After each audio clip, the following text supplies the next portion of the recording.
자, 매매 기술 마지막 시간인데요.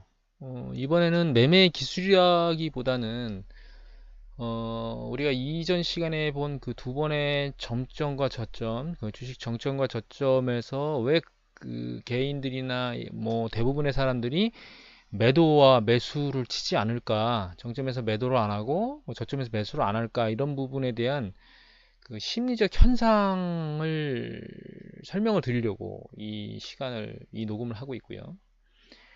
그때의 상황을 잊어버립니다, 사실은. 그래서 사람이 이제 그 망각의 동물이기도 하지만 메타인지라는 게 있어서 자기가 이제 계속 익숙했던 거를 부정하는 거를 싫어하는, 그러니까 지금까지 익숙했던 것 때문에 새로운 어떤 이성적 사실도 그냥 무시해버리는 그런 현상이 발생하는 게 이제 정점과 저점이에요. 그래서 정점 같은 경우에는 계속 주식시장이, 그러니까 경기가 좋았기 때문에 주식이 이제 정점을 달리고 있겠죠. 그래서 주식시장에서 이인 경험도 상당히 오랜 기간 동안 사라져 버렸고, 그 다음에 주변 환경도 굉장히 좋은 상황이 눈에 보이고 들리기 때문에 정점에서 갑자기 급격하게 주식시장이 붕괴될 거라고 예측하기는 사실 정말 쉽지가 않습니다. 반대로 저점의 경우도 마찬가지입니다. 저점의 경우도 주변에 보이거나 현재 들리는 상황, 이런 제반적인 여건이 전부 다 엄청 최악의 경우, 뭐 대공황 이런 얘기들만 들리기 때문에 그런 상황에서 이게 바닥이다라고 인지하기가 상당히 어렵습니다. 그래서 실제로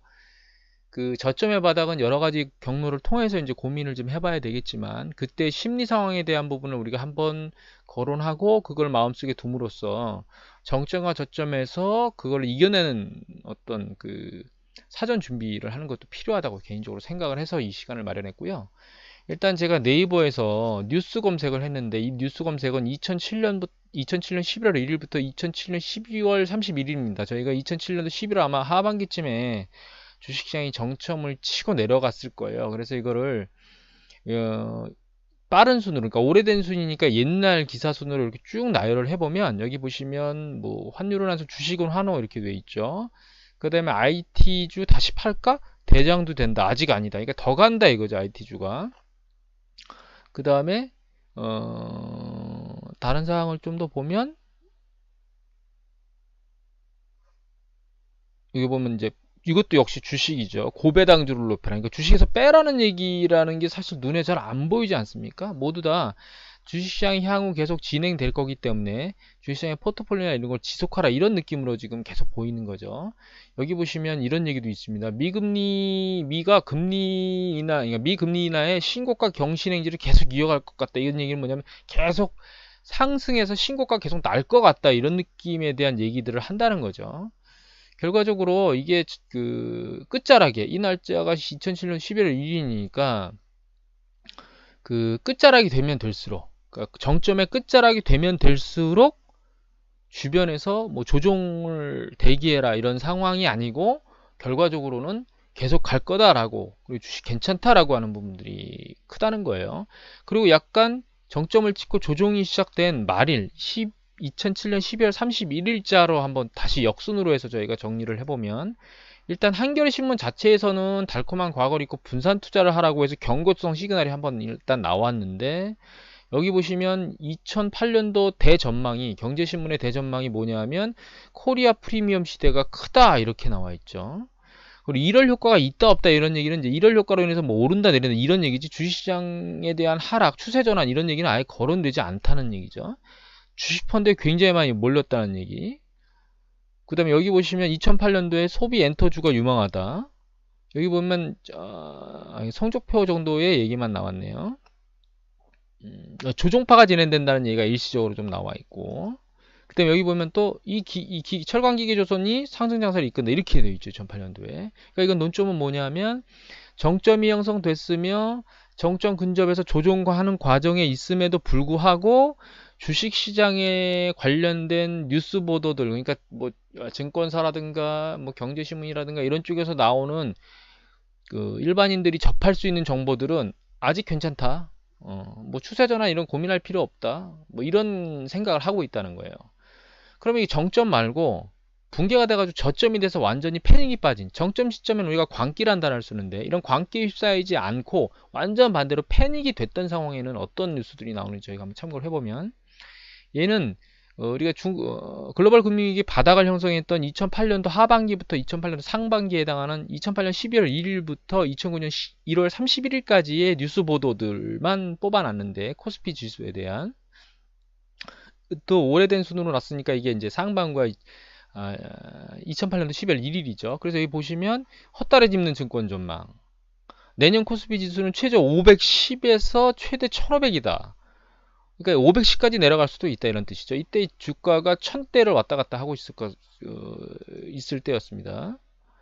결과적으로는 여기 이제 뒤늦게, 그러니까 이게 무슨 얘기냐면, 이제 뒤늦게 작년에 증권사나 이런 쪽에서 전망이 다 틀려가지고 주식시장 완전 박살나서 붕괴됐다, 이거 뭐 어떻게 할 수가 없다, 이런 얘기들만 계속 얘기들이 나와요.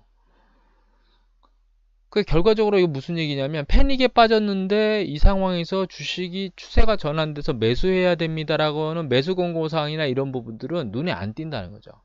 그리고 저희가 정말로 하이라이트를 맞았던 건 이미 한번 거론했었던 미네르바 같은 사태가 나왔다는 거예요. 2008년도 중후반 이후에 미네르바가 수면 위로 쫙 올라와서 집중을 받으면서 여러 가지 사람들, 뛰어난 능력을 가진 사람들의 집단이라는 얘기도 나온 적이 있고, 뭐 해외 유학파의 뭐 50대 증권사 직원이라는 얘기가 나온 적도 있고, 여러 가지가 있는데 실제로 검찰에서 수사를 해서 미네르바를 잡았죠. 그래서 잡고 났더니 이 박모 씨는 그 구석방에서 그냥 앉아서 뭔가 인터넷이나 이런 하는 31세의 그냥 무직자였다는 거예요. 그러니까 이 사람이 쓰는 얘기에 정부, 그 다음에 그러니까 정부라고 하는 기관, 그로 인해서 검찰이 나서고, 또 많은 투자 전문가라고 하는 사람들이 그 사람들한테 이 사람의 말에 휩싸여서 흔들렸다는 거죠. 그거는 그 사람들이 잘못됐다라고 하는 얘기를 넘어서서 얼마나 이 사람들이 요 시점에 패닉 상태에 빠져 있었는가를 알 수 있는 거예요. 개인을 넘어 전문가들조차도 패닉에 빠져서 이 사람이 얘기하는 논지에 휘말려 있었다는 거죠. 이런 상황에서 매수를 하겠다고 외치는 사람은 사실 어쩌면 바보라고 얘기가 될 수밖에 없다라는 거예요. 그래서 이전 시간에 봤던 정점과 저점에서 좀 다르게 움직이는 패턴을 하려면 상당히 그 시점에 굉장히 이성적인 판단을 해야 된다는 것을 사전에 잘 알고 계셔야 됩니다. 하지만 이거는 이성적인 판단을 내리려고 하더라도 주변이 그렇지 않기 때문에 계속 사람이 심리적으로 쓸려가게 돼 있어요.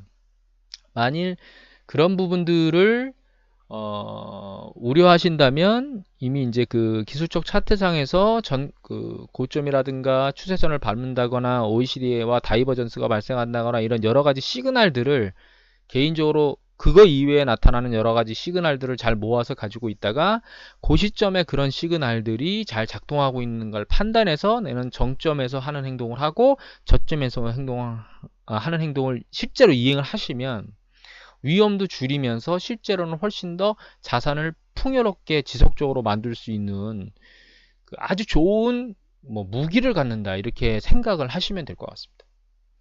이번 시간에는 무엇인가를 어떤 방식을 전달하기보다는 정점과 저점에서 나타나는 일반적인 현상에 대해서 여러분들한테 알려드렸는데, 어쩌면 어떤 무기보다 이 정점에서 나타나는 광기와 저점에서 나타나는 패닉을 어떻게 이겨낼 것이냐가 사실 훨씬 더 중요한 문제일지도 모르겠습니다.